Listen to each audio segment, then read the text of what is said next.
Now, I know you're probably thinking, because Arsenal haven't really had the most ideal start to seasons, they are in 19th, and it's been 3 games, but being the relegation zone isn't always ideal. So, of course, loss to Brentford wasn't ideal, loss to Chelsea, understandable, but then 5-0 against Man City away, and a lot of people want Arteta out the door. Now, here's the thing is, why me saying Arteta needs to stay is a bit of a bold claim.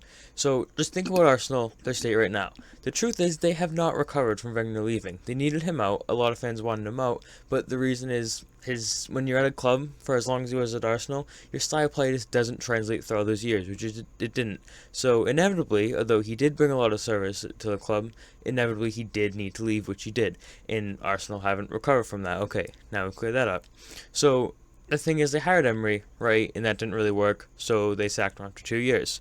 So then they hire Arteta, and sacking him will be the same exact mistake as Emery. What Arsenal need to do is they need to find some way to build back to get a new modern manager to adapt to the style of play to not fill in for Wenger, because there's not going to be another Wenger, but just to take over after him, because we haven't really seen a true replacement. Now, the thing is, I kind of hinted at this before, but sacking Arteta, it's not going to do him any good.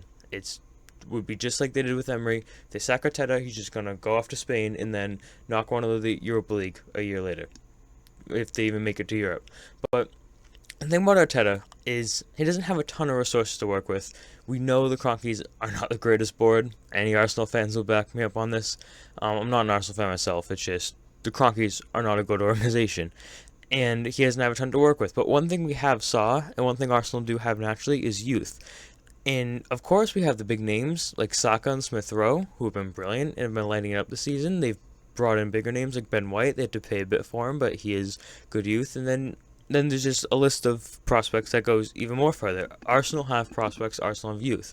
And one strength that Teta has shown is, although he did bring in the legs to Thomas Partey last season, when they did kind of hit that recession around Christmas, and when they did kind of go down a bit, the two players that pulled them out, it wasn't Thomas Partey, it wasn't Martin Odegaard, it wasn't Aubameyang, it wasn't Lacazette, it was Saka, and it was Smith Rowe. And there were two youth players that Arteta really channeled. So the thing is, we need a manager at Arsenal to adapt to the style of play. Arteta's the man. He's shown this with Smith Rowe, he's shown this with Saka, who are still pivotal and make it to any Arsenal squad, whether the players are available or not. Now, I know people will joke about Arsenal fans online for just saying trust the process, but I do think that is somewhat the case to an extent here. I think for Arsenal, you do need to trust the process. And also, I think people have to realize this is not Arteta's fault. Look at the 5-0 result. It's not Arteta's fault that the board spent £45 million on Aaron Ramsdale when they're starting Callum Chambers in centre-back against Man City away. And also, there's a massive COVID outbreak in the team, which has only brought Captain Aubameyang back, and one of the most important players Aubameyang back recently, and it has all these players out. Ben White, they just brought him for 50 million quid, and he's sidelined right now because of COVID. So it's not Arteta's fault the board don't know how to spend money. It's not Arteta's fault the board don't give him resources, and it's not Arteta's fault there's a COVID outbreak within the team.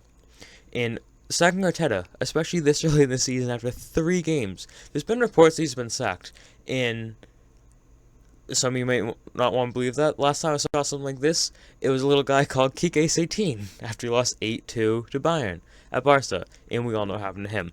But I just think you can't be sacking Arteta this early. It's only going to be a repeat of Emery, and not only that, Arteta knows how to use the youth. We saw it with Smith Rowe, we saw it with Saka, and the thing is, they just need to allocate the money better. Arsenal do have money. We saw that when they spent the most money out of any other Premier League team in the transfer window this summer.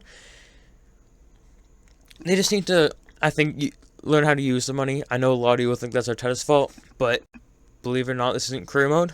The transfers aren't always up to the manager, especially we know a club like Arsenal, which isn't run very well. The board could make a few kind of fast decisions, which Arteta may not approve of. And the thing is, I know there's a COVID outbreak, and I know they've had their fair share of whatever the circumstances may be, but there's still not really an excuse for your backline being Rob Holding and Callum Chambers against Man City away. That just won't work. You need to, instead of spending £45 million on a backup goalkeeper, as good as Aaron Ram still is, £45 million at a backup keeper, when you do have Burn Leno, a solid spot. I don't think Leno's a problem right now. Maybe allocate it so you have a few more options in defense. They brought in the likes of Ben White. They brought in the likes of Gabriel. That's a good start. I mean, Arteta can develop. He can really polish those gems of youth.